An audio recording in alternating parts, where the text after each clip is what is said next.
जय हिंद साथियों। जीएस का हमारा दूसरा पार्ट है जो रेलवे एनटीपीसी तथा एसएससी जीडी के लिए काफी ज्यादा इंपॉर्टेंट है। तो चलो देखते हैं भाई, आज का हमारा पहला क्वेश्चन क्या है। निम्नलिखित में से हड़प्पा सभ्यता की खोज किसने की थी? तो इसका आंसर हो जाएगा option number B, Dayaram Sahni ने।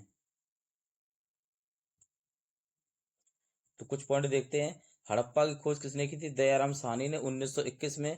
मोहनजोदाड़ो खोज किसने की थी? रखाल दास बनर्जी ने 1922 में। मृतकों का टीला कहा जाता है मोहनजोदाड़ो को। सिंधु सभ्यता की लिपि थी, वो थी भाव चित्रात्मक। सिंधु सभ्यता का सबसे बड़ा नगर था, तो वो था मोहनजोदाड़ो। भारत में सिंधु सभ्यता का सबसे बड़ा नगर था, तो वो था राखीगढ़ी। अगला प्रश्न देखते हैं। भारतीय संविधान के कौन से अनुच्छेद में भारत के महान्यायवादी के पद का उल्लेख है? तो इसका आंसर हो जाएगा ऑप्शन नंबर बी, अनुच्छेद 76। तो अनुच्छेद 76 में भारत के महान्यायवादी पद का उल्लेख है। अनुच्छेद 48 में दिया गया नियंत्रक एवं महालेखा परीक्षक। अनुच्छेद 324 में दिया गया मुख्य चुनाव आयुक्त, जबकि अनुच्छेद 60 में दिया गया है राष्ट्रपति के लिए शपथ का प्रावधान। अगला प्रश्न देखते हैं।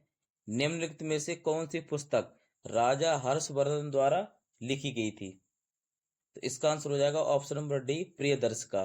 तो प्रियदर्शिका पुस्तक किसने लिखी थी? राजा हर्षवर्धन ने। अब इसमें कुछ पॉइंट देखते हैं। हर्षवर्धन द्वारा लिखी पुस्तकें कौन कौन सी हैं? रत्नावली, नागानंद और प्रियदर्शिका। ये किसने लिखी है? राजा हर्षवर्धन ने। अष्टाध्यायी पुस्तक किसने लिखी है? तो ये लिखी पाणिनि ने। अष्टाध्यायी पुस्तक को संस्कृत का व्याकरण कहा जाता है। बाणभट्ट ने पुस्तक कौन सी लिखी थी? कादम्बरी और हर्षचरित। इंडिका पुस्तक किसने लिखी है? ये लिखी मेगास्थनीज ने। अर्थशास्त्र पुस्तक किसने लिखी है? ये लिखी कौटिल्य ने। अमुक्त माल्यद पुस्तक किसने लिखी है? ये लिखी कृष्णदेव राय ने। रेला पुस्तक किसने लिखी है? ये लिखी इब्न बतूता ने। और बुद्ध चरित किसने लिखी? तो ये लिखी अश्व घोष ने। अगला प्रश्न देखते हैं। लौह एवं रक्त की नीति का प्रतिपादन किसने किया था? तो इसका आंसर हो जाएगा ऑप्शन नंबर बी, बलबन ने। तो लौह एवं रक्त की नीति का प्रतिपादन किया था बलबन ने। अगला प्रश्न देखते हैं। खजुराहो के मंदिर किस राजवंश के दौरान बनाए गए थे? तो इसका आंसर हो जाएगा ऑप्शन नंबर ए, चंदेल शासकों द्वारा। अगला प्रश्न देखते हैं। निम्नलिखित में से भारत के कौन से राज्यों की सीमाएं भूटान से लगती हैं? तो इसका आंसर हो जाएगा ऑप्शन नंबर ए, सिक्किम, पश्चिम बंगाल, असम, अरुणाचल प्रदेश। तो इन 4 राज्यों की सीमा किससे लगती हैं? भूटान से। अगला प्रश्न देखते हैं। निम्नलिखित में से किसे सेरी कल्चर कहा जाता है? तो इसका आंसर हो जाएगा ऑप्शन नंबर सी, रेशम के कीटों का वाणिज्यिक पालन। तो सेरीकल्चर कहलाता है रेशम के कीटों का वाणिज्यिक पालन। अब से कुछ पॉइंट देखते हैं। मधुमक्खी पालन कहलाता है एपीकल्चर। अंगूर की खेती कहलाता है विटीकल्चर। केचुआ पालन कहलाता है वर्मीकल्चर। मत्स्य पालन कहलाता है पिसीकल्चर। फ्लोरीकल्चर कहलाता है फूलों का उत्पादन। पोमोकल्चर कहलाता है फलों का उत्पादन। अगला प्रश्न देखते हैं। पंचमहल कहाँ स्थित है? तो इसका आंसर हो जाएगा option number B, Fatehpur Sikri में। तो पंचमहल कहाँ स्थित है? फतेहपुर सीकरी में।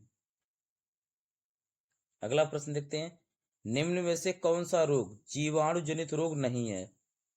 तो इसका आंसर हो जाएगा option number A, small pox, जिसे कहते हैं छोटी माता। तो छोटी माता रोग जीवाणु जनित रोग नहीं, जबकि किससे होता है? विषाणु से। कुष्ठ रोग, प्लेग, टाइफाइड, ये तीनों होते हैं जीवाणु से। जीवाणु जनित रोग दिए गए हैं और विषाणु जनित रोग आपने नोट डाउन कर लेना। अगला प्रश्न देखते हैं। भारतीय संविधान के कौन से अनुच्छेद में भारत के महान्यायवादी के पद का उल्लेख है? तो ये क्वेश्चन रिपीट हो गया, फिर भी देखते हैं। तो इसका आंसर हो जाएगा ऑप्शन नंबर बी, अनुच्छेद 76। तो अनुच्छेद 76 में भारत के महान्यायवादी पद का उल्लेख है। अगला प्रश्न देखते हैं। गौतम बुद्ध के जीवन से संबंधित महावीर निष्क्रमण काल शब्द से क्या तात्पर्य है? तो इसका आंसर हो जाएगा ऑप्शन नंबर डी, गृह त्याग। और कुछ पॉइंट दिए, उन्हें हम देखते हैं। गृह त्याग को कहते हैं महावीर निष्क्रमण काल। प्रथम उपदेश कहते हैं धर्मचक्र परिवर्तन। मृत्यु कहते हैं महापरिनिर्वाण। प्रथम इनके गुरु थे आलार कलाम। प्रथम उपदेश उन्होंने दिया था पाली भाषा में। सर्वाधिक उपदेश उन्होंने दिए थे श्रावस्ती में। और प्रथम उपदेश दिया था सारनाथ, उत्तर प्रदेश में। अगला प्रश्न देखते हैं। अकबर ने किस विरासत का निर्माण करवाया था? तो इसका आंसर हो जाएगा ऑप्शन नंबर ए, बुलंद दरवाजा। तो अकबर ने बुलंद दरवाजे का निर्माण करवाया था। अगला प्रश्न देखते हैं, उद्देश्य प्रस्ताव को संविधान सभा में कब प्रस्तुत किया गया? तो इसका आंसर हो जाएगा ऑप्शन नंबर ए, 13 दिसंबर 1946 को। तो 13 दिसंबर 1946 को पंडित जवाहरलाल नेहरू द्वारा संविधान सभा में प्रस्ताव पेश किया गया था।